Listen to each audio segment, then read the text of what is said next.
utilizan características, rasgos para describirse a sí mismas.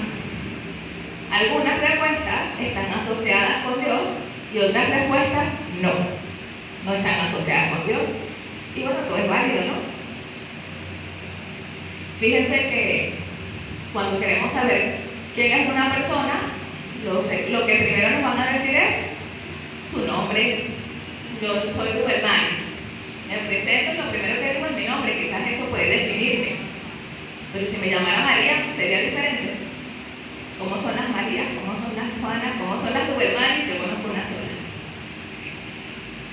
Algunas personas definen quién son según su profesión. Yo soy ingeniero. No, yo soy operador.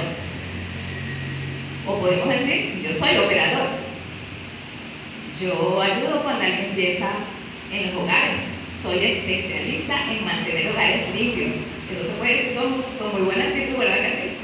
Entonces no depende quién soy de la profesión. Puede tener que ver con el nivel educativo, con la genética o la raza. Escogimos tener el cabello liso, rizado, escogimos el color de nuestros ojos, escogimos ser altos, bajitos. ¿Alguno pudo escoger a sus padres? No. Y vaya que los padres definen bastante quién somos, ¿no? ¿Alguno pudo escoger a sus hermanos? Se quieren mucho, pero a veces se golpean bastante. ¿Alguno escogió nacer en Venezuela? ¿O en otro país? Entonces hay cosas que no se pueden escoger dentro de la identidad.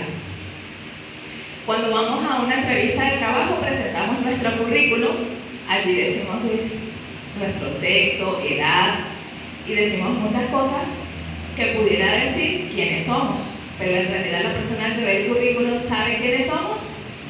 Eso pudiera ser una máscara. ¿Sí o no? Muy bien.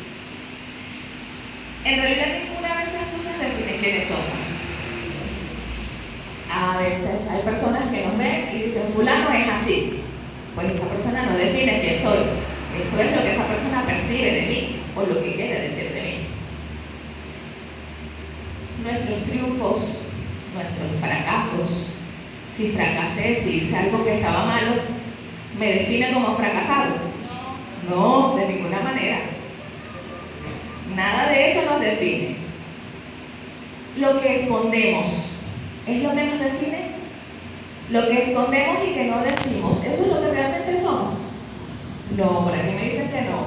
Oye, pero esta respuesta como que no tiene preguntas, todo es no. Y lo que dice la sociedad, porque hay estereotipos. Está el estereotipo de un artista de cine, está el estereotipo de un ama de casa, está el estereotipo de un ejecutivo, ¿sí o no? Está el estereotipo de un obrero, está el estereotipo de la cocinera, el chef o la chef, ¿sí? Un gorro, un delantal con un traje. Está el estereotipo del cristiano, está el estereotipo del pastor, está el estereotipo X. Lo que la sociedad dice que soy, ¿eso es lo que soy? No. Comencemos desde el principio. ¿Quiénes somos nosotros? Somos un ser creado por Dios. En Génesis 1:26 y 27 dice, y dijo Dios, hagamos al hombre a nuestra semejanza. Hagamos al hombre a nuestra imagen, conforme a nuestra semejanza. Y ejerza dominio sobre los peces del mar, sobre las aves del cielo, sobre los ganados, sobre toda la tierra y sobre todo reptil que se arrastra sobre la tierra.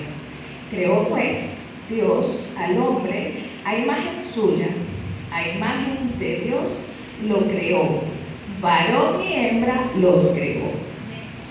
El Señor me limitó bien clarito, lo creó varón y lo creó hembra. ¿Puede un arroz creerse lenteja y terminar siendo caraota? No. ¿Somos varones o somos hembras? Eso está claro, ¿verdad que sí? Muy bien. Ahí no tenemos que rotar mucho. Pero dice que del polvo de la tierra sacó,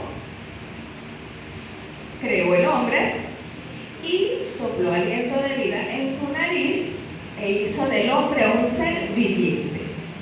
Dios nos creó vivos, físicamente y espiritualmente. Cuando Dios creó al hombre y lo puso en el jardín, él estaba en intimidad con Dios. Estaba allí en la presencia de Dios. Tenía acceso directo a estar con Dios, a hablar con Él. Estaba allí. Dios le puso límites y el hombre los violó. Tomó la decisión equivocada y los violó. ¿Resulta que ahora somos pecadores por culpa de Adán? No, sino el Señor a todos nos ha puesto en ese momento.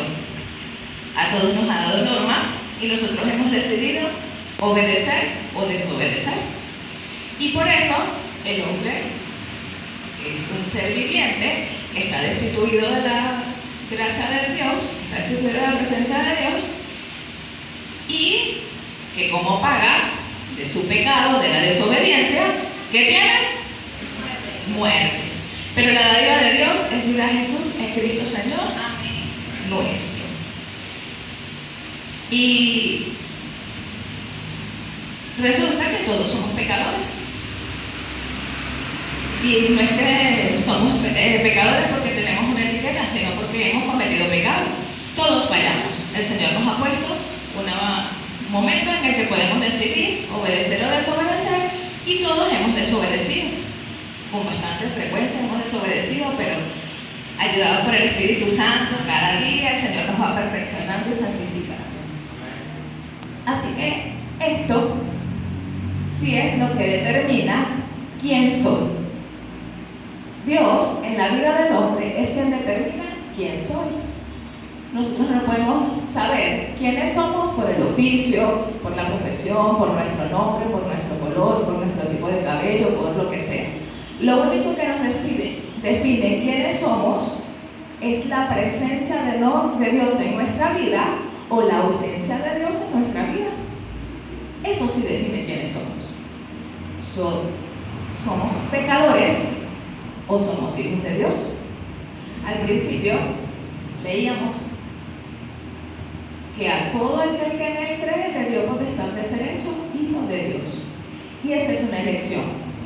Cuando somos niños, nosotros recibimos identidad de nuestros padres. Nos llevan al colegio, nos traen a la casa, deciden por nosotros qué ropa nos vamos a poner, deciden por nosotros a dónde vamos a ir, deciden por nosotros cómo vamos a celebrar nuestros cumpleaños, entre muchas otras cosas. Si hay cosas que nos identifican, nos gustan o no, pero nuestros padres nos llevan. Pero llega un momento en nuestra vida en que nosotros tenemos que decidir quiénes somos. Yo quiero ser médico, yo quiero ser cantante, yo quiero ser hijo de Dios. Esa es una elección.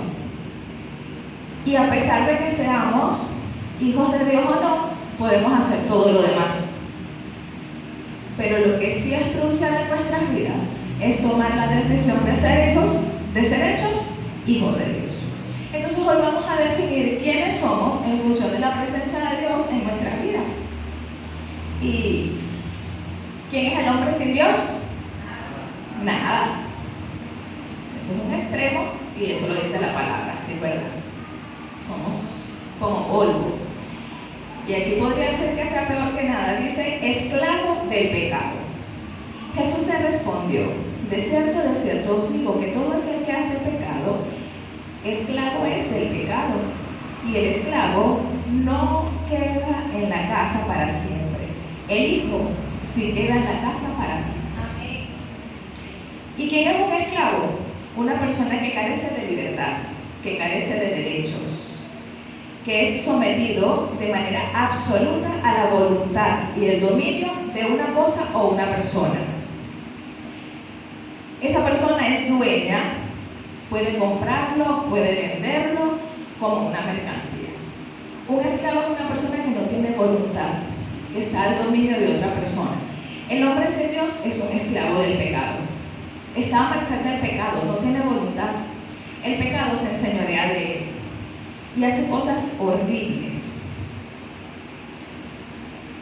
La semana pasada leíamos en Efesios 1:3 y lo repetimos hoy. Y Él os dio vida a vosotros cuando estabais muertos en vuestros delitos y pecados. Entonces es muerto espiritualmente, en los cuales anduvisteis en otro tiempo, siguiendo la corriente de este mundo.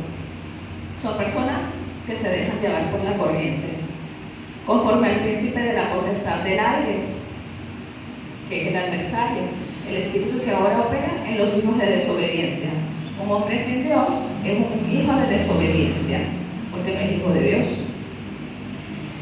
Dice, entre los cuales anduvimos nosotros en otros tiempos en los deseos de la carne, haciendo la voluntad de la carne y de nuestros pensamientos, hijos de ira.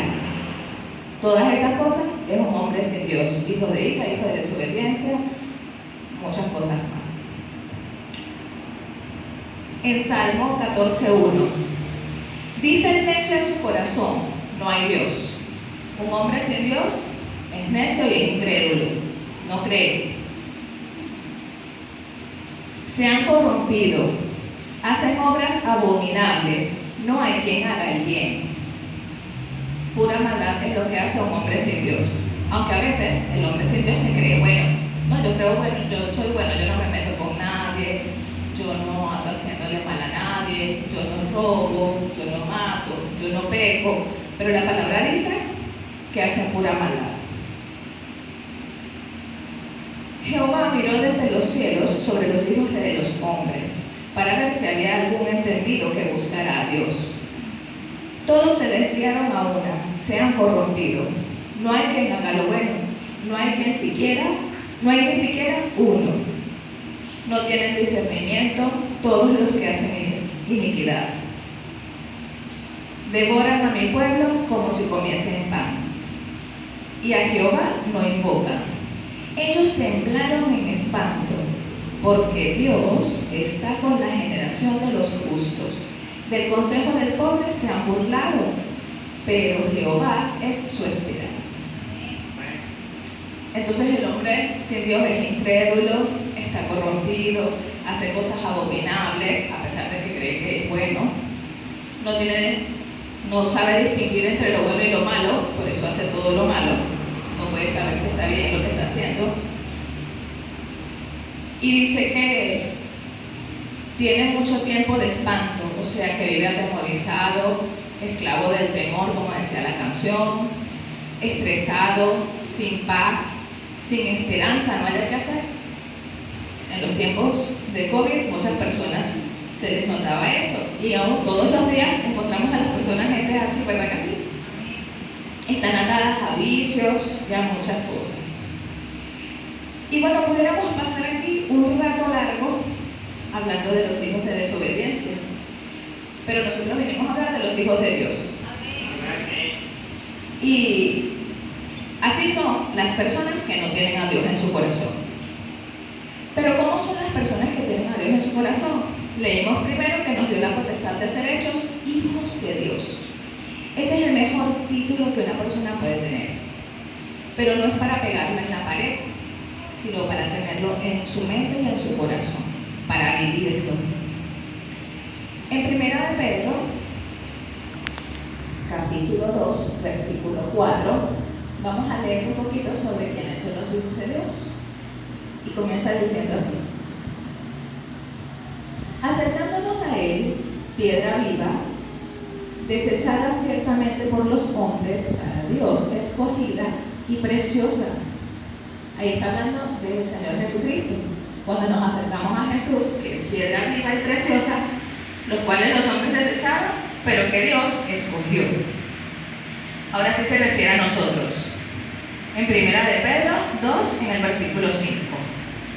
Vosotros también, como piedras vivas, sed edificados como una casa espiritual y sacerdocio santo, para ofrecer sacrificios espirituales aceptables a Dios por medio de Jesucristo.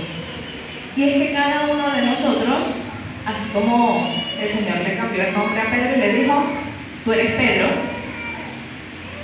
y así como nosotros, él era piedra viva, y él estaba siendo usado para formar la iglesia, pero no unas 4 paredes como nosotras la vemos, sino el cuerpo de Cristo. Y cada uno de nosotros es piedra viva. Cuando estábamos construyendo el templo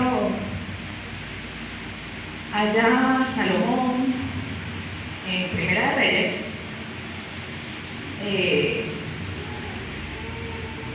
escogían las piedras preciosas.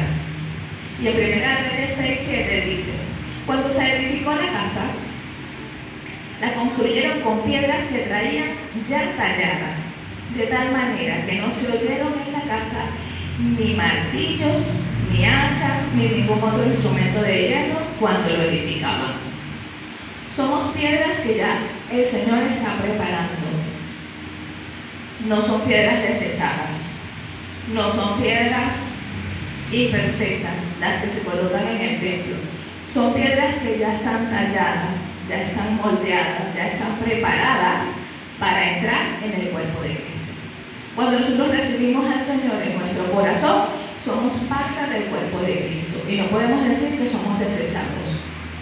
Los que nos desecharíamos seríamos nosotros mismos porque no encajemos, porque no seamos hijos de Dios. Pero si usted lo recibió en su corazón, tiene que estar seguro. Y ya cuando usted entra en el cuerpo de Cristo, ya el Señor lo preparó para entrar allí. ¿Que vamos a seguir perfeccionándonos? Amén. Porque la santificación es un milagro que sucede en el momento que recibimos al Señor, pero también el Señor nos sigue preparando, ¿sí o no? Luego sigue hablando de la piedra viva, que es Cristo y que ha sido desechada por los hombres y que para los hombres que no tienen al Señor es locura, pero para los que creemos es piedra viva y valiosa. Pero luego, en el versículo 9, nos dice: pero vosotros sois linaje escogido, real sacerdocio, nación santa, pueblo adquirido por Dios, para que anunciéis las virtudes de aquel que os llamó a las tinieblas, de las tinieblas a su luz admirable. Gloria a Dios. Y primero dice que somos linaje escogido. ¿Y qué es un linaje? Pues una descendencia de sangre. Y en la antigüedad, en el Antiguo Testamento vemos que el Señor hablaba mucho del linaje.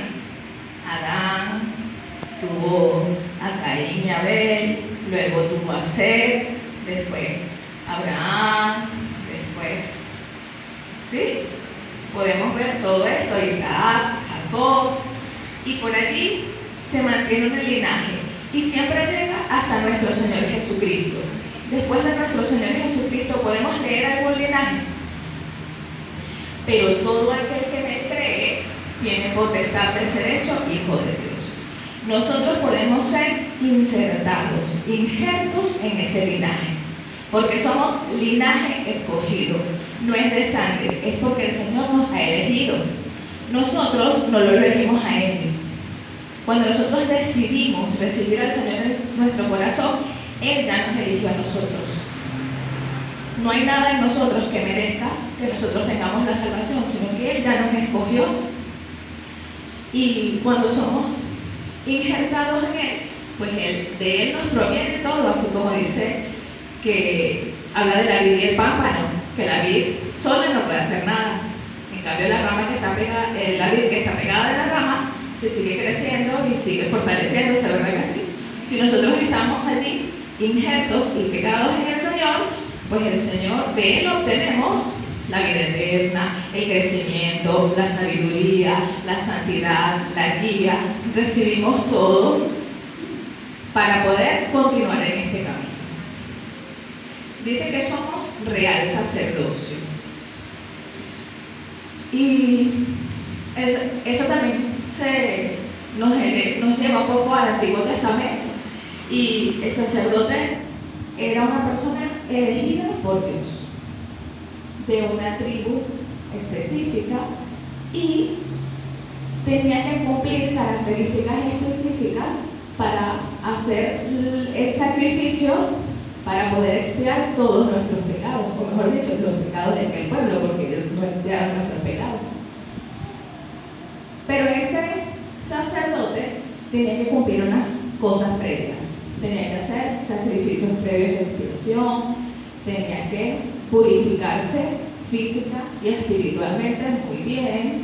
Ese sacerdote tenía que ponerse unas vestiduras especiales y cumplir una serie de características para poder entrar al lugar santísimo. Y es que en el momento en que Cristo murió, fue roto el velo, se rasgó y el Señor nos dio acceso al lugar santísimo. Nosotros podemos entrar confiadamente al trono de su gracia. Podemos alcanzar aquí socorro, porque somos real sacerdocio. Pero somos real sacerdocio, pero también somos el templo. Entonces, así como los utensilios del templo estaban santificados, purificados, apartados para poder alabar al Señor, pues así nosotros también tenemos que hacerlo. Igualmente el sacerdote tenía que limpiarse, purificarse y cumplir con toda una serie de requisitos para que no muriera delante de la presencia del Señor. Pues nosotros también tenemos que presentar nuestros templos y como real sacerdocio, puros y santos delante de la presencia del Señor. Dice que somos pueblo adquirido por Dios. ¿Cómo nos adquirió el Señor? Como esto es un repaso, ustedes me ayudan. Por su sangre preciosa. Él vertió su sangre en la cruz del Calvario y pagó el precio. Por eso nosotros ahora somos libres. Nosotros no somos esclavos como los hijos de desobediencia. Nosotros somos libres. Nosotros podemos decidir servir al Señor, porque el pecado no se enseñorea de mí. Yo no estoy como las personas del mundo en la vanidad de mi mente pensando todo el día en el pecado, porque el pecado nos acecha. Nosotros estamos todo el día meditando en el Señor, en su palabra, cantando himnos y cánticos espirituales, desechando lo malo del mundo, apartándonos para el Señor, teniendo mentes, corazones purificadas para el Señor, porque en nosotros habita el Espíritu Santo, ¿sí o no?